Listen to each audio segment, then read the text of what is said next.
రాష్ట్ర శీతాకాల అసెంబ్లీ సమావేశాలు కొనసాగుతున్నాయి. ఒకవైపు అసెంబ్లీ సమావేశాలు మొదటి రోజే ఈ రోజే ప్రారంభమయ్యాయి. తెలంగాణ అసెంబ్లీ సమావేశాలు ఈ రోజు మొదటి రోజులో భాగంగా డిసెంబర్ 9 తెలంగాణ రాష్ట్ర ప్రత్యేక రాష్ట్రంగా ఏర్పాటుకు సంబంధించి ప్రకటించిన రోజు కాబట్టి అటు ప్రభుత్వం కూడా అట్టహాసంగా ఈ రోజు ఉత్సవాలు నిర్వహించేది. అదే సమయంలో సాయంత్రానికల్లా తెలంగాణ తల్లి విగ్రహాన్ని అధికారికంగా లాంచ్ చేసేందుకు సిద్ధమవుతోంది.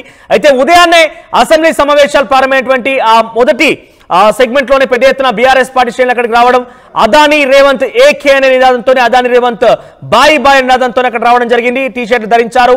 ఆ టీషర్ట్ ధరించినటువంటి సిచ్యువేషన్ ని పోలీసులు వారిని టీషర్ట్ ధరించి లోపలికి వెళ్తే అనుమతించలేదు.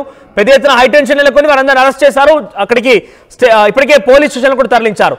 ఇది ఈ రకంగా ఉంటే మరోవైపుగా తెలంగాణ రాష్ట్ర వ్యాప్తంగా మాజీ సర్పంచులంతా కూడా పెండింగ్ బిల్లుకు సంబంధించి చెల్లింపులు చేపట్టాలంటూ చెలో అసెంబ్లీ పిలుపునిచ్చారు.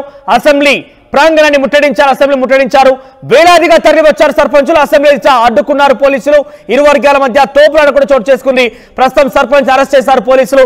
మరిన్ని అప్డేట్స్ అసెంబ్లీ ప్రాంగణం నుంచి ప్రతినిధి మధు అందుబాటులో ఉన్నారు. మధు, అసెంబ్లీ సమావేశాలు కొనసాగుతున్న నేపథ్యంలో ఉదయాన్నే బీఆర్ఎస్ పార్టీ నాయకులు ఇప్పుడు సర్పంచులు ఒక ఉద్రిక్తత, ఒక యుద్ధ వాతావరణం కనబడుతోంది అసెంబ్లీ ప్రాంగణం మొత్తం కూడా. ప్రజెంట్ సర్పంచులకు సంబంధించి ఏం జరుగుతోంది, ఎటువంటి చర్చలు కొనసాగుతున్నాయి అంటే ఆల్రెడీ డిమాండ్లకు సంబంధించి పరిష్కారం చేయాలని చెప్పి గతంలో అనేక మార్లు నిరసన వ్యక్తం చేసినప్పటికీ అటు మంత్రివర్గంలో ఉన్నటువంటి కీలకమైన వ్యక్తులు కానివ్వండి, ముఖ్యమంత్రి కూడా స్పందించారు. తాజాగా మరోసారి అసెంబ్లీ ముట్టడి కార్యక్రమం ఎలా జరుగుతోంది, ప్రజెంట్ అక్కడ సిచ్యువేషన్ ఏంటి? నిజంగానే అసెంబ్లీ మొదటి రోజే కాస్త ఉద్రిక్త పరిస్థితులు నెలకొన్నాయి అసెంబ్లీ పరిసర ప్రాంగాల్లో. ఒకవైపు బీఆర్ఎస్, ఒకవైపు బీజేపీ, మరోవైపు ఇటు మాజీ సర్పంచ్లకు సంబంధించినటువంటి జేఏసీ పిలుపు మేరకు అసెంబ్లీ ముట్టడి కార్యక్రమానికి పిలుపునిచ్చారు. మనం గతంలోనే చూస్తాము, 2 రోజుల క్రితమే పిలుపునిచ్చారు. నిన్ననే ఎవరెవరు ఎక్కడున్నారు అనేటువంటిది పోలీసులు ఐడెంటిఫై చేశారు. దాదాపు ఎక్కువ శాతం మందిని పోలీసులు హౌస్ అరెస్ట్ చేశారు, అదుపులోకి తీసుకున్నారు, స్థానికంగా ఉన్నటువంటి పోలీస్ స్టేషన్లకు తరలించారు. అయినా పోలీసుల నిఘా నుంచి తప్పించుకున్నటువంటి మాజీ సర్పంచ్లు మొత్తానికి అసెంబ్లీ ప్రాంగణానికి చేరుకున్నారు. గేటు వరకు వచ్చారు, అక్కడ ఆందోళన చేశారు. వారి డిమాండ్స్ గతంలో ఉన్నటువంటి పెండింగ్ బిల్లులు 2019వ సంవత్సరం నుంచి 2024 వరకు రావాల్సినటువంటి పెండింగ్ బిల్లులను వెంటనే చెల్లించాలి అనేటువంటి డిమాండ్ చేస్తూ ఉన్నారు. మనం చూసాం గతంలోనే అనేక మంది సొంత ఆస్తులను కుదువబెట్టి గ్రామంలో ఉన్నటువంటి కొన్ని పనులను డెవలప్మెంట్ చేయడానికి ఖర్చు పెట్టుకున్నామని చెప్తా ఉన్నారు. ఇప్పటికే చాలామంది మా సర్పంచ్లుగా పనిచేసినటువంటి వారు ఆత్మహత్య చేసుకున్నారు. కొంతమంది అకాల మరణం చెందినటువంటి పరిస్థితి, కొంతమంది ఉన్న ఆస్తులు అమ్ముకున్నటువంటి సిచ్యువేషన్. సో వారందరూ రోడ్డుపైకి వచ్చాం. సర్పంచ్లు అయినప్పటికీ కూడా ఈరోజు రోడ్డు మీద ఉన్నటువంటి పరిస్థితి. కొంతమంది సర్పంచ్లుగా చేసిన వారు ఈరోజు సెక్యూరిటీ గార్డ్గా పనిచేసుకుంటున్నారు, కొంతమంది కూలీలకు వెళ్తూ ఉన్నారు, కొంతమంది వేరే ఉద్యోగాలు చేస్తూ ఉన్నటువంటి సిచ్యువేషన్ కనిపిస్తుంది. దానికి ప్రధాన కారణం ప్రభుత్వం చెల్లించాల్సినటువంటి బకాయిలు చెల్లించకపోవడమే అనేటువంటిది ఆగ్రహంగా ఉన్నారు. వారి డిమాండ్లను వెంటనే పరిష్కరించాలి, వచ్చేటువంటి స్థానిక సంస్థల నోటిఫికేషన్ కంటే ముందుగానే మాకు ఇవ్వాల్సినటువంటి బకాయిలన్నీ వెంటనే చెల్లించాలి అనేటువంటిది మాజీ సర్పంచ్ల జేఏసీ డిమాండ్ చేస్తూ ఉన్నారు. మొత్తానికి అసెంబ్లీ చేరుకున్నారు, పెద్ద ఎత్తున ఆందోళన చేశారు. పోలీసులు వారిని అరెస్ట్ చేసి స్థానిక పోలీస్ స్టేషన్కి తరలించినటువంటి సిచ్యువేషన్ ఇది. ప్రభుత్వం పైన ఒత్తిడి పెంచే కార్యక్రమాన్ని చేస్తూ ఉన్నారు. సంక్రాంతి తర్వాత స్థానిక సంస్థల నోటిఫికేషన్ విడుదల కానుంది కాబట్టి అంతకంటే ముందుగానే మా సమస్యలు పరిష్కారం చేయాలనేటువంటి డిమాండ్ని తెరపైకి తీసుకొచ్చడంలో భాగంగానే అసెంబ్లీ ముట్టడికి పిలుపునిచ్చారు. సో ప్రజెంట్ అసెంబ్లీ ప్రాంగణం మొత్తం కూడా పోలీసులకు సంబంధించి పెద్ద ఎత్తున పహారా కొనసాగింది. ఎందుకంటే ఒకవైపు సర్పంచ్లకు సంబంధించి నిరసన వ్యక్తం చేయడం, ఉదయాన్నే బీఆర్ఎస్ పార్టీకి సంబంధించి ఆందోళన వ్యక్తం చేయడం, ఒకవైపుగా 2 రోజుల క్రితమే మావోయిస్టులు తెలంగాణ రాష్ట్ర బంద్ కూడా పిలుపునిచ్చారు. ఇటువంటి సిచ్యువేషన్లో అసెంబ్లీ సమావేశాలు కొనసాగుతున్నాయి. సో కాంగ్రెస్ పార్టీ ఎటువంటి నిర్ణయం తీసుకునే అవకాశం ఉంది? సర్పంచ్లకు సంబంధించిన విషయంలో కావచ్చు, లేదంటే తెలంగాణ తల్లి విగ్రహావిష్కరణ విషయంలో బీఆర్ఎస్ పార్టీ చేసేటువంటి రాద్ధాంతం కావచ్చు, ఇవన్నీ ఎలా తీసుకునే అవకాశం ఉంది? ఈ రోజు ఇంకా ఎటువంటి చర్చలు కొనసాగే అవకాశం, ముఖ్యంగా ప్రభుత్వ పరంగా ఎటువంటి నిర్ణయాలు తీసుకోబోతున్నారు?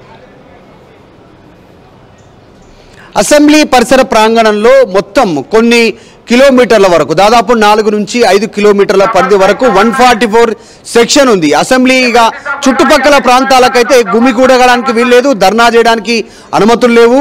గుంపులుగా వస్తే పోలీసులు వెంటనే అరెస్ట్ చేయడానికి పెద్ద ఎత్తున బారికేడ్స్, పోలీసు బలగాలు సిద్ధంగా ఉన్నాయి. దాంతోపాటు ఈరోజు నిజంగానే అసెంబ్లీ వాయిదా పడిన తర్వాత ఈరోజు తెలంగాణ తల్లి కాంగ్రెస్ కొత్త విగ్రహాన్ని ఆవిష్కరణ చేయనుంది. సెక్రటరియట్ లో భాగంగా 16 ఫీట్లకి సంబంధించినటువంటి విగ్రహాన్ని అక్కడ భారీ ఎత్తున భద్రతా ఏర్పాట్లు చేశారు.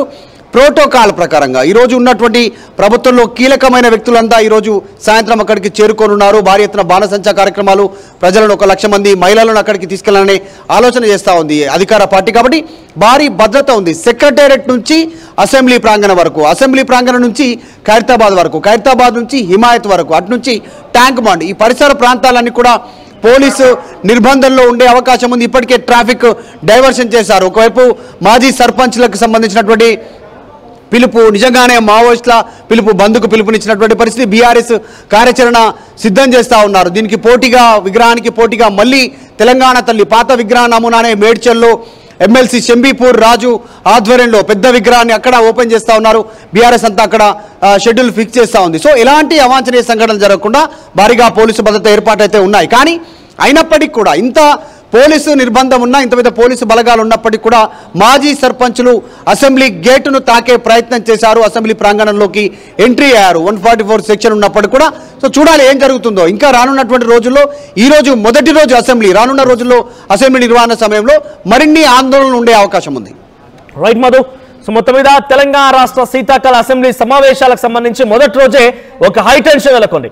అసెంబ్లీ ప్రాంగణం చుట్టుముట్టు సుమారుగా 4-5 కిలోమీటర్ల వరకు కూడా 144 సెక్షన్ అమల్లో అయితే ఉంది. ఉదయం నుంచి కూడా బీఆర్ఎస్ పార్టీ శ్రేణులు పెద్ద ఎత్తున అక్కడ చేరుకున్నారు.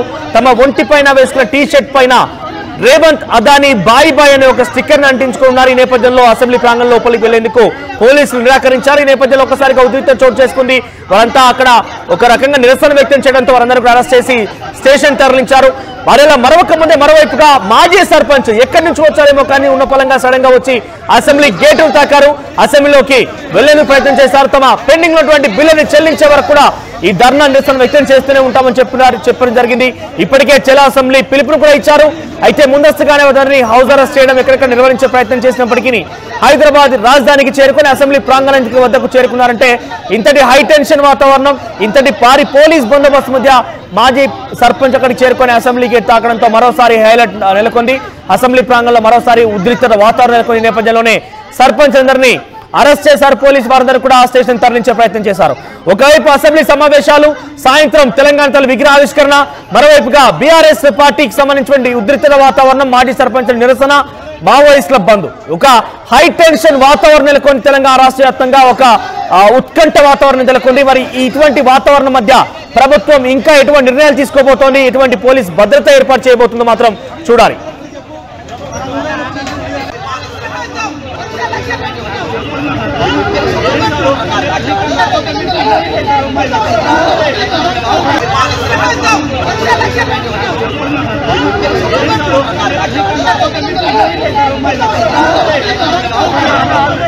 ఆర్టీవీ యాప్ వార్తల్ని క్షణాల్లో చదివే అవకాశం ఉంటుంది. ఒక న్యూస్ పేపర్, ఒక టెలివిజన్ ఛానల్ మీ చేతుల్లో ఎప్పుడూ ఉంటాయి.